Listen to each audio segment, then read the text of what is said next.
Hello जी। Mathematics catalyst में आपका एक बार फिर से स्वागत है। अब हम चल रहे हैं अपने नेक्स्ट टॉपिक की तरफ, that is our determinant, right. What is the determinant? तो डिटर्मिनेंट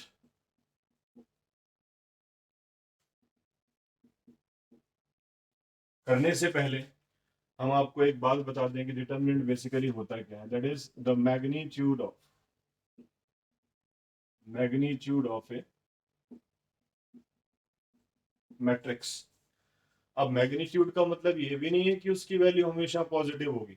मैग्नीट्यूड का मतलब the value of the matrix, right. The value of the matrix,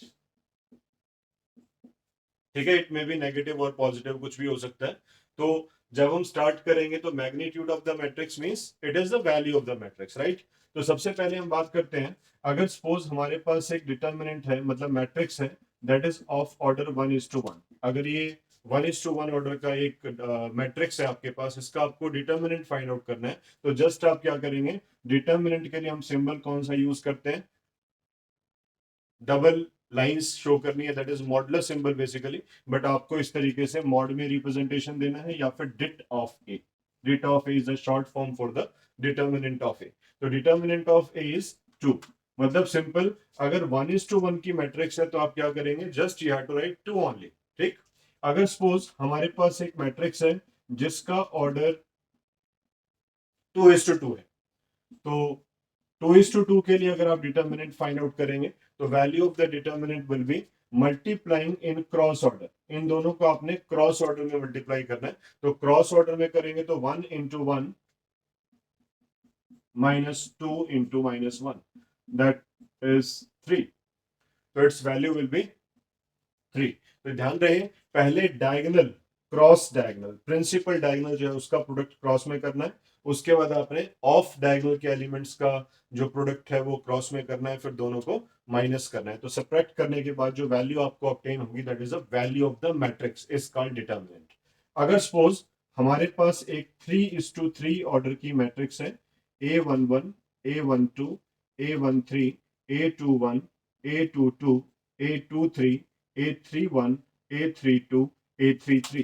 मैं इसको थोड़ा जर्नलाइज्ड फॉर्म में आपको इसलिए बताना चाहता हूं ताकि जो कॉन्सेप्ट है वो आप तक पहुंच सके। तो पहले मैं 3x3 का जर्नलाइज्ड कॉन्सेप्ट ले रहा हूं, उसके बाद फिर मैं आपको इसकी वैल्यू बताऊंगा। तो सबसे पहले क्या करना है आपको, ए डिटर्मिनेंट जब आप फाइंड आउट करेंगे तो A11 के करस्पॉन्डिंग रो और कॉलम, A11 के करस्पॉन्डिंग रो और कॉलम मतलब ये आएंगे, इनको आप हटा दीजिए। तो बाकी जो 4 एलिमेंट्स आपके पास आएंगे उनको आपने राइट करना है in the determinant of this, that is A22, A23, A33, A32, A33, then minus sign.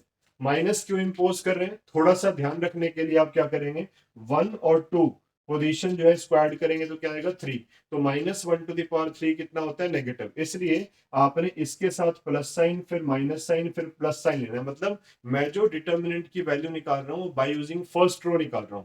वैसे डिटर्मिनेंट की वैल्यू निकालने के लिए हम फर्स्ट रो भी यूज कर सकते हैं, सेकंड रो भी यूज कर सकते हैं, थर्ड भी यूज कर सकते हैं, फर्स्ट कॉलम भी यूज कर सकते हैं, सेकंड कॉलम भी यूज कर सकते हैं, थर्ड भी यूज कर सकते हैं। But value of the determinant remain same in all the cases. तो सबसे पहले हम क्या कर रहे हैं, फर्स्ट रो को डिस्कस कर रहे हैं। अगर हम फर्स्ट रो से डिटर्मिनेंट की वैल्यू निकालें तो कैसे निकालेंगे, तो उसके लिए क्या करना है, फर्स्ट एलिमेंट उसके आमने सामने वाले एलिमेंट्स को डिलीट कर देना है, राइट दीज 4 एलिमेंट्स। जब आप ये 4 एलिमेंट्स राइट करेंगे तो आपके पास क्या आएगा, this one, and after that A12 के करस्पॉन्डिंग आपने ये और ये वाला कॉलम डिलीट कर देना है, ये कॉलम और ये रो। तो क्या मिलेगा आपको, A21, A23, A31, A33, then plus A13।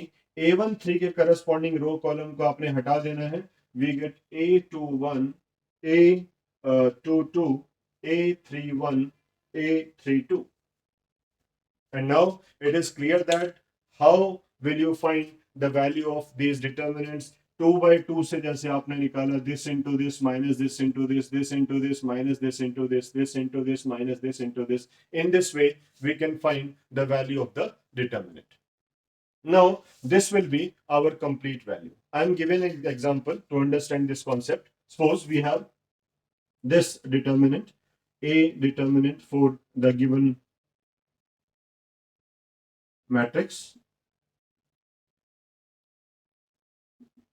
तो इसके लिए देखिए आप कैसे करेंगे, वन वन के करस्पॉन्डिंग रो कॉलम को आप डिलीट कर दीजिए, we have 2 3 7 0, then minus of -1, क्योंकि बीच में आपको माइनस साइन चाहिए, इसके सामने करस्पॉन्डिंग रो कॉलम को हटा दीजिए, 0 3 1 0, देन +2, इसके करस्पॉन्डिंग रो कॉलम हटा दीजिए, 0 2 1 7। Right, now solve these. How to solve it? Then multiplying this with this minus this as 2 by 2 determinants. So we have 1 multiplying with 0 minus 21 plus 1, 0 minus 3 plus 2, 0 minus 2. That becomes minus 21 minus 3 minus 4, that is minus 28. This is the value of the determinant. ये मैं आपसे पहले ही कह चुका हूँ, it may be negative or positive. So it is a magnitude of the matrix, means it doesn't mean it is positive always, it may be negative or positive. That shows the value of the determinant of order 3:3. तो in this way वैसे तो 4:4 का भी हम निकाल सकते हैं, 5:5 order का भी निकाल सकते हैं, ठीक है, but that belongs to our higher mathematics. तो फिलहाल जो हमने 12th लेवल पे करना है उसके लिए बस इतना ही करना है कि आपको 3:3 की मैट्रिक्स का डिटर्मिनेंट आपको कैलकुलेट करना है, ठीक है। तो इस तरीके से हम डिटर्मिनेंट्स की वैल्यूज को कैलकुलेट करते हैं। तो मेरे हिसाब से आपको क्लियर हो गया है what is the determinant and how to find the value of the determinant of the square matrices of order 1:1, 2:2 and 3:3. Now I am giving you some activity to understand a concept. Like मेरे पास एक matrix है, इसको मैं right कर रहा हूँ, इसमें elements हैं 1 -1 2 3, ये एलिमेंट्स हैं इसके। मैं इसका डिटर्मिनेंट फाइंड आउट करता हूँ। आपको पता है इसका डिटर्मिनेंट क्या होगा, this into this minus this into this, that is 3 minus -2, that is 5, right. It is an activity. मैंने आपसे पहले कह दिया है कि मैं आपको एक एक्टिविटी बता रहा हूँ, तो आपने क्या करना है, एक मैट्रिक्स अपनी मर्जी से सोच लीजिए कुछ भी, उसके बाद उसका डिटर्मिनेंट कैलकुलेट कीजिए। जब आप डिटर्मिनेंट फाइंड आउट करेंगे, after that you have to multiplying this matrix by 4. Suppose I am multiplying this matrix by 4. What will happen? 4 minus 4, 8 and 12. Now again, find the value of the determinant. Then we have this 4a determinant is equals to 48, means this into this, minus this into this. That is minus of minus 32. What will you get? That is 0 and 80. अब अगर हम ध्यान से देखें तो क्या हम कुछ ऑब्जर्व कर रहे हैं यहाँ पे? हम ये चीज ऑब्जर्व कर रहे हैं यहाँ पे कि जैसा कि मैंने इसको 4 से मल्टीप्लाई किया, मेरे पास 4 एलिमेंट था, मैंने ए मैट्रिक्स को 4 से मल्टीप्लाई कर दिया, फिर मैंने उसका फिर से डिटर्मिनेंट निकाला, तो मैंने क्या देखा कि 4a डिटर्मिनेंट की वैल्यू कितनी आ रही है, 80 आ रही है। और मैंने ये भी ऑब्जर्व किया कि डिटर्मिनेंट ऑफ ए कितना था, 5 था। इसका मतलब अगर मैं इसको 16 से मल्टीप्लाई कर दूं तो मेरे पास कितना हो जाएगा, 80 हो जाएगा। What does it mean? इसका मतलब ये और ये चीज इक्वल होने चाहिए। इसका मतलब 4a determinant is equals to 16 times of determinant of a। और इसी चीज को अगर हम प्रॉपर तरीके से अंडरस्टैंड करें तो मैं इसको लिख सकता हूं 4 square into determinant of a with this, means 4a determinant is equals to 4 square into a determinant.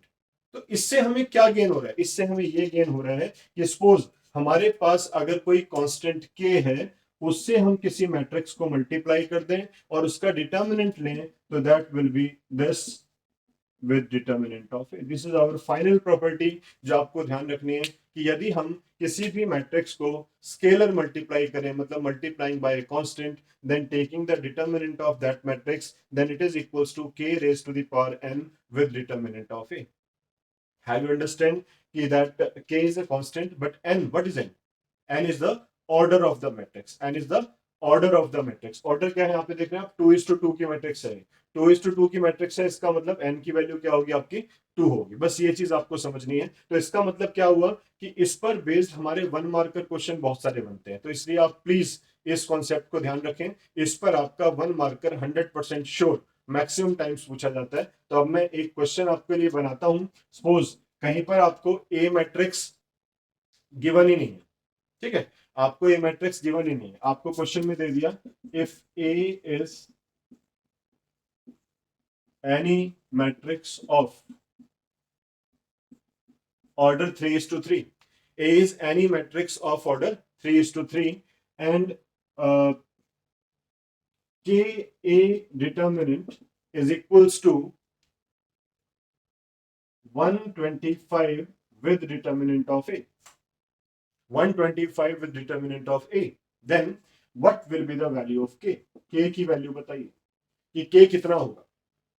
ठीक है, अब ये 1 मार्कर है हमारा, तो हमने क्या करना है, सिंपल ये जो रिजल्ट मैंने आपको बताया इसको ध्यान रखना है कि अभी अभी हमने सीखा कि इसकी वैल्यू क्या होती है, k raise to the power n into determinant of A 125 into determinant of A, और मैंने अभी बताया कि n क्या होता है, n is the order of the matrix. अब यहाँ पे मैट्रिक्स कितने ऑर्डर किए, 3:3 ऑर्डर किए, इसका मतलब n की वैल्यू क्या होनी चाहिए, 3 होनी चाहिए। जब n की वैल्यू 3 होनी चाहिए तो मैं इसको ऐसे लिख लेता हूँ, that is 125 with determinant of a, it means this value is equals to this value, ये दोनों इक्वल है, तो k क्यूब की वैल्यू हमारी किसके इक्वल है, 125 के, इसका मतलब k की वैल्यू क्या होनी चाहिए आपके 5 होनी चाहिए। तो this is our final answer. तो इस तरीके से 1 मार्कर क्वेश्चन एक्सपेक्टेड होता है एग्जाम में, तो इसको श्योर आप अच्छे से करें। तो हमने सबसे पहले सीखा what is determinant, how to find the determinant of different order matrices, and then what is the question which belonging to 1 marker for this concept. हम एक और रिजल्ट चेक करते हैं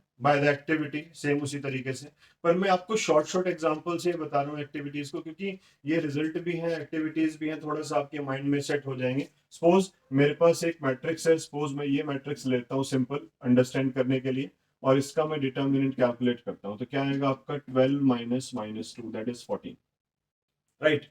नाउ टेक द ट्रांसपोज, इसका transpose ले लीजिए, तो 4 2 -1 3, transpose क्या होता है, रो को कॉलम में इंटरचेंज कर देते हैं हम। उसके बाद फिर से आप इसका डिटर्मिनेंट कैलकुलेट कीजिए, देखिए क्या होता है, 12 माइनस माइनस 2 दैट इज 14, ठीक है। क्या हुआ, फिर से सेम आ गया, इसका मतलब determinant of A is equals to determinant of A transpose. तो एक प्रॉपर्टी और भी हमारे पास आ गई कि अगर हम ए का डिटर्मिनेंट लेंगे तो वो वैल्यू किसके इक्वल होगी, डिटर्मिनेंट ऑफ ए ट्रांसपोज के इक्वल होगी। इसका मतलब अगर हमें क्वेश्चन दे दिया जाए कि ए कोई मैट्रिक्स आपको गिवन हो और आपसे पूछ ले what is the determinant of A transpose, तो फॉरगेट इट, आपको जस्ट क्या करना है, डिटर्मिनेंट ऑफ ए कैलकुलेट करना है, ठीक है। ओके अब इसके बाद जो मेन प्रॉपर्टीज हैं उनको डिस्कस करने से पहले, वो प्रॉपर्टीज हम वैसे भी बाद में डिस्कस करेंगे, पहले हम मैट्रिसेस कंटिन्यूड की तरफ चल रहे हैं कि मैट्रिसेस में एप्लीकेशन होता है डिटर्मिनेंट्स का भी थोड़ा सा, तो वो मैं आपको बताऊंगा। उसके बाद फिर मैं डिटर्मिनेंट्स की प्रॉपर्टीज पर आऊंगा, ठीक है। तो पहले हम क्या कर रहे हैं, सिर्फ सिंपल जो प्रॉपर्टीज हैं जो हमारी 4.1 एक्सरसाइज, 4.3 एक्सरसाइज, 4.4 एक्सरसाइज में यूज होंगी, सिर्फ उनके बारे में बात करने जा रहे हैं, ठीक है। 4.2 हम बाद में करेंगे, ठीक। तो अब इसके बाद क्या करना है हमने, determinant of A is equal to determinant of A transpose के बाद अब एक एक्टिविटी और भी करते हैं। एक एक्टिविटी और कैसे करेंगे, एक और हम एक डिटर्मिनेंट लेते हैं, सपोज ए हमारे पास ये एक मैट्रिक्स है, सपोज दिस इज आवर 1 -1 2 1 0 5 5 0 1, ये हमारे पास एक मैट्रिक्स है और मैंने इसका डिटर्मिनेंट लिया, ठीक है, डिटर्मिनेंट ऑफ ए। मैं क्या कर रहा हूँ, फर्स्ट रो से डिटर्मिनेंट कैलकुलेट करना चाहता हूँ, ठीक है, फर्स्ट रो से डिटर्मिनेंट कैलकुलेट करना चाहता हूँ। तो फर्स्ट रो से जब आप डिटर्मिनेंट करेंगे तो ध्यान रखें, जब डिटर्मिनेंट्स हम फाइंड आउट करते हैं तो उनकी साइन स्कीम ये होती है, मतलब अगर मैं डिटर्मिनेंट निकालना चाहता हूं फर्स्ट रो से तो मैं ये साइन स्कीम यूज करूंगा विद दीज 3 एलिमेंट्स। अगर मैं थर्ड रो से निकालना चाहता हूं तो मैं ये साइन स्कीम यूज करूंगा विद दीज 3 एलिमेंट्स। अगर मैं इससे निकालना चाहता हूं तो प्लस माइनस प्लस, तो मैं ये 3 एलिमेंट्स यूज करूंगा और उसके बाद मैं क्या निकालूंगा, डिटर्मिनेंट की वैल्यू निकालूंगा by using these sign schemes, ठीक है। तो ये साइन स्कीम आई कहां से, ये हम लेटर बताएंगे आपको, फिलहाल आपको याद रखना है कि इस तरीके से हम डिटर्मिनेंट की वैल्यू निकाल सकते हैं by using first row, second row, third row और एनी कॉलम आल्सो, ठीक है। तो पहले मैं आपको फिर भी एक एग्जांपल से बता देता हूं, थोड़ा सा आपको अंडरस्टैंडिंग में अच्छा लगेगा। तो एक हम करते हैं, इस फर्स्ट रो से सॉल्व करने की कोशिश करते हैं, डिटर्मिनेंट बाय R1। तो R1 से अगर मैं कैलकुलेट करता हूं तो 1 इंटू 1 के आमने सामने वाले एलिमेंट्स आप हटा दीजिए, फिर minus of -1, leave these elements which are existing in the row and column, 1551 and plus 2, then deleting these elements 50 and find the value of the determinant, that is 1 into 0 minus plus हो जाएगा आपका 1 minus 25 plus 2 हो जाएगा आपका that is 0, that is minus 24. Now do this by suppose C2 second column. अब मैं second column से करूंगा तो मुझे इसकी तरफ ध्यान देना है और ये वाली साइन स्कीम यूज करनी है. ठीक है, तो क्या होगा, फर्स्ट एलिमेंट के साथ माइनस लिखता हूं, रो कॉलम को डिलीट कर देता हूं 1551. ठीक है, फिर माइनस 0 इंटू समथिंग जो भी आएगा वो 0 हो जाएगा, 0 इंटू समथिंग जो भी आएगा वो 0 हो जाएगा, पर फिर भी मैं लिख देता हूँ 0 इंटू, इसको आप हटा देंगे तो कौन से एलिमेंट आएंगे 1 2 5 1. उसके बाद आप जब ये वाला 0 लेंगे तो उसके साथ कौन से एलिमेंट्स आएंगे 1 2 1 5. But there is no need to take these two determinants because here we are multiplying these determinants with a 0. So we are taking this one 1 minus 25, that is minus 24. So what happened? We got the same value. तो इसका मतलब क्या हुआ कि हम चाहे किसी भी कोई भी मैट्रिक्स अगर गिवन है उसके किसी भी रो से या कॉलम से आप डिटरमिनेंट की वैल्यू कैलकुलेट कर सकते हैं. That will be same. What are the applications? Basically जो हमारे 12th लेवल में है, there are the two applications concerned with the determinants. तो first is how to find the area of the triangle. Suppose here we have a triangle having three vertices A, B, C. This is x1, y1. Second one is x2, y2. Another is x3, y3. And we need to find the value of the triangle ABC. Means the area of the triangle ABC. The area of the triangle ABC will be 1 upon 2 determinant of x1, y1, x2, y2, x3, y3. मतलब जो आपको coordinates दे रखे हैं, x coordinate आप first column में लिखिए, y coordinate आप second column में लिखिए और अंत में तीसरा जो कॉलम है उसके अंदर क्या लिखना है आपने 1 1 1 राइट करना है. और जैसे ही आप ये राइट करेंगे then expand it by using the determinants. वो आप कर चुके हैं, तो आप जब इसको एक्सपेंड करेंगे तो उससे हमारे पास क्या आएगा देखिए, फिर भी आपको अच्छा लगेगा. मैं इसको सॉल्व करके दिखाता हूं आपको. half of x1 y2 minus y3 minus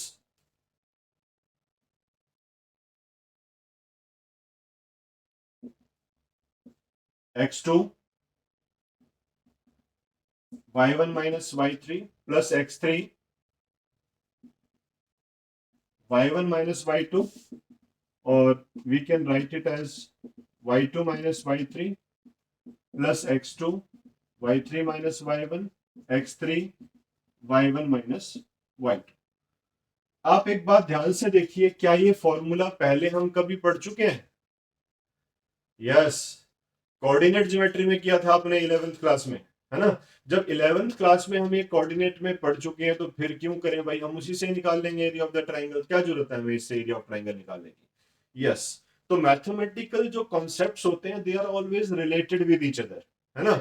ऐसा नहीं है कि हमने डिटरमिनेंट पढ़ रहे हैं तो उसी से एरिया निकल सकता है. ऐसा नहीं है कि half of base into height से निकल सकता है ना. तो एरिया निकालने के डिफरेंट डिफरेंट मेथड्स हैं, but in mathematics all things are related to each other. सारे के सारे जो हमारे चैप्टर्स होते हैं, कॉन्सेप्ट्स होते हैं, वो आपस में क्या होते हैं, एक दूसरे के साथ लिंक्ड होते हैं. तो इसलिए यहां पर भी हम क्या देख रहे हैं, कोऑर्डिनेट ज्योमेट्री का फॉर्मूला हमें ऑब्टेन हुआ with the help of determinant. और ये इस बात को प्रूव भी करता है कि एरिया ऑफ द ट्राइंगल निकालने का फॉर्मूला हमारा कोऑर्डिनेट से यही होता है. ठीक है, तो आप इस तरीके से प्रूविंग भी कर सकते हैं with the help of determinant. ठीक, उसके बाद हम चलते हैं, एरिया ऑफ द ट्राइंगल हमने निकाल लिया. अब देखो इसमें एक चीज और आपको समझनी है. अगर एरिया ऑफ द ट्राइंगल कहीं पर 0 हो गया, मान लो आप सॉल्व कर रहे हो और ट्राइंगल का एरिया एबीसी का एरिया 0 आ गया, तो फिर क्या होगा, पॉइंट्स आर कॉलिनियर. क्या होगा, पॉइंट्स आर कॉलिनियर. अगर ट्राइंगल का एरिया 0 हो गया तो पॉइंट्स आर कॉलिनियर. तो आपको पता चल गया कि पॉइंट्स आर कॉलिनियर अगर कहीं लिखा होगा तो हम क्या करेंगे, एरिया को हमने 0 प्रूव करना होगा. अरे भाई, एक बहुत ही इंपॉर्टेंट चीज मैं आपको बताना चाहता हूं, और इस कॉन्सेप्ट में डेफिनेटली स्टूडेंट्स की मिस्टेक हो जाती है, काफी सारे स्टूडेंट्स की मिस्टेक हो जाती है. वो क्या है, इफ एरिया इज गिवन. कभी कभी किसी क्वेश्चन में आपको एरिया गिवन होता है. जब एरिया गिवन होता है तो आपको पता है एरिया कैन नॉट नेगेटिव, है ना। बट अगर आपको एरिया गिवन है तो area of the triangle A B C is equals to half of determinant of the ABC. मतलब मेरा कहने का ये जो फॉर्मूला मैंने यहाँ पे लिखा हुआ है, इसको मैं अगर लिख दूं, ए है हमारी मैट्रिक्स, तो हाफ ऑफ डिटर्मिनेंट ऑफ ए होता है। पर डिटर्मिनेंट ऑफ ए की जो वैल्यू होती है वो तो पॉजिटिव नेगेटिव आ सकती है, ठीक है। तो इस वजह से हम क्या करते हैं, अगर एरिया ऑफ द ट्रायंगल हमें गिवन होता है क्वेश्चन में, तो हमें हमेशा राइट हैंड साइड का एक्सप्रेशन जो है उसको प्लस माइनस के साथ लेना होता है, ठीक है। मतलब जब आप सॉल्व करेंगे तो half of determinant is equal two plus minus area of the triangle ABC. और इस कॉन्सेप्ट को लेकर जब आप क्वेश्चन सॉल्व करेंगे तभी आपके आंसर्स करेक्ट आएंगे, नहीं तो आपका आंसर करेक्ट नहीं आएगा। इस टाइप का एक क्वेश्चन दे रखा है जो कि हमारा एमसीक्यूज के अंदर अवेलेबल है, दैट इज 4.3 एक्सरसाइज। तो 4.3 एक्सरसाइज में जब आप एप्लीकेशंस की बात करते हैं तो वहां पे एरिया का एक क्वेश्चन दे रखा है, लास्ट क्वेश्चन है। तो वो क्वेश्चन मैं आपके साथ अभी डिस्कस करता हूं किस तरीके से आपने ये कॉन्सेप्ट यूज करना है। If area of the triangle ABC is 35 square units with vertices these three, then find the value of K. What will be the value of K? ये आपको बताना है।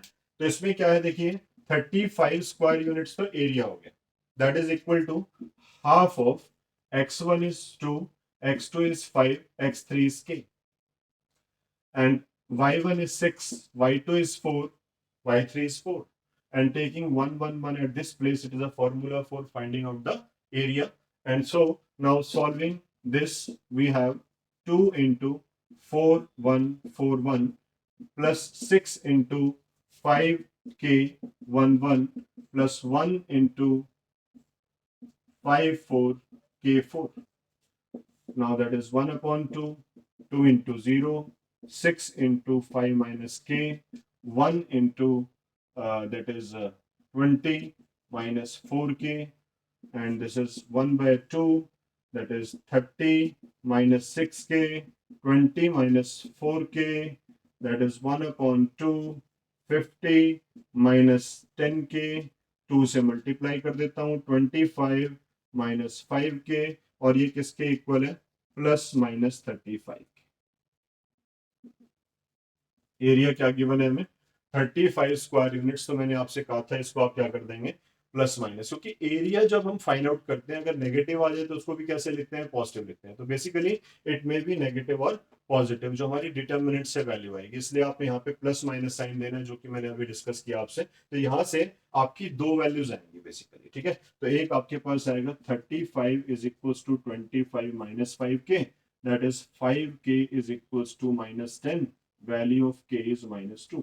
एंड सेकेंड वन इज, तो अगर हम find out करेंगे ये वाली वैल्यू, तो 35 negative, 25 minus 5k, 5k is 25 plus 35, that is 60, and k will be 12. So there are two possible answers, 2 and minus 12. But हम जल्दी जल्दी में क्या करते हैं, अगर हमें फर्स्ट ऑप्शन -2 दिख गया तो हम फटाफट ए को टिक कर देंगे अगर ऑप्शनल क्वेश्चन है तो इसलिए आपको ध्यान रखना है, अगर 2 मार्कर्स में आ जाए, ऑप्शनल क्वेश्चन आ जाए, तो यहाँ प्लस माइनस लगाना ना भूले, नहीं तो आपका एक आंसर आ जाएगा, दूसरा आंसर नहीं आएगा, और दूसरा आंसर नहीं आएगा तो फिर उसकी वैलिडिटी नहीं है क्वेश्चन की। तो इसलिए आपको ध्यान रखना है, प्लस माइनस का यूज करना है और के की वैल्यू फाइंड आउट करनी है। And second application is how to find the equation of the straight line by using determinant.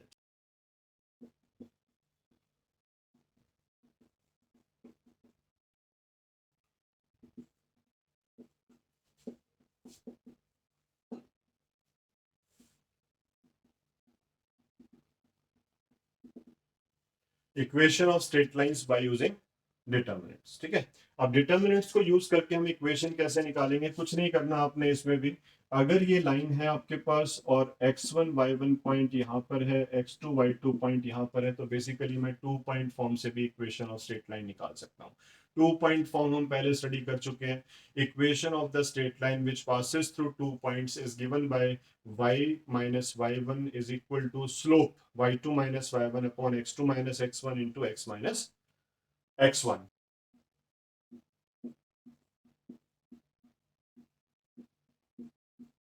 x y1 x1 y1 0 and x2 y2 1, ये यूज करके आप इक्वेशन निकाल सकते हैं। तो इसको आप सिंप्लीफाई करेंगे, सिंप्लीफाई करके आपके पास क्या आ जाएगी, equation of the straight line by 2.4। And this अगर आप इसको सॉल्व कर लेंगे, it is same as that one y minus y1 is equal to slope into x minus x1, which you have studied in your 11th class. Now find equation of straight line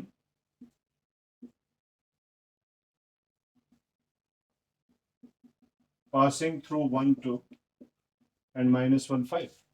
So what will you do? X y 1 1 to 1 minus 1 5 1 is equal to 0.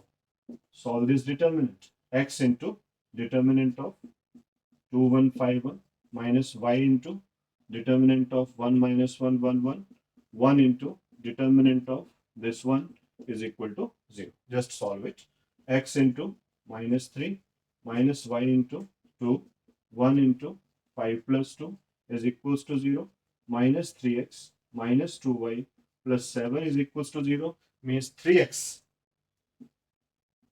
plus 2y minus 7 is equal to 0, which is the standard form of the equation of straight line ax plus by plus c is equal to 0. तो आपका जो answer होगा वो आप इस format में finally they देंगे। ठीक है, तो हमने क्या देखा, हमने देखा कि डिटर्मिनेंट किस तरीके से कैलकुलेट किए जाते हैं, उनकी दो प्रॉपर्टीज डिस्कस की, other properties we will discuss letter.